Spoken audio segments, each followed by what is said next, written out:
ভিনিসিয়াসের penalty miss, 10 জনের ভেনেজুয়েলার সঙ্গেও জিততে পারল না ব্রাজিল। এদিকে প্যারাগুয়ের বিপক্ষে আর্জেন্টিনা ম্যাচ হারায় পয়েন্ট টেবিলে মার পেয়েছে ব্রাজিল। বিস্তারিত জানুন পুরো ভিডিওতে। ভেনেজুয়েলার মুখোমুখি হওয়ার আগে ব্রাজিল কোচ দরিভাল জুনিয়র বলেছিলেন, আজকাল ছোট ও বড় দলের মধ্যে তিনি পার্থক্য দেখেন না। মাতুরিনে কোচের সেই কথাই যেন প্রমাণ করল ব্রাজিল।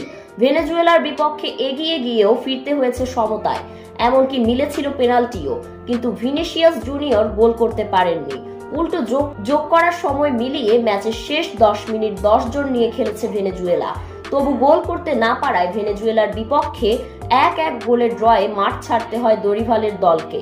11 ম্যাচে 17 পয়েন্ট নিয়ে লাতিন আমেরিকার বিশ্বকাপ বাছাই টেবিলে তৃতীয় ব্রাজিল। শীর্ষে থাকা আর্জেন্টিনার সংগ্রহ 10 ম্যাচে 22 পয়েন্ট, 10 ম্যাচে 19 পয়েন্ট নিয়ে দ্বিতীয় কলম্বিয়া। পয়েন্ট টেবিলে শীর্ষ 6 দল সরাসরি বিশ্বকাপ খেলবে। সপ্তম দলটিকে খেলতে হবে প্লে অফ।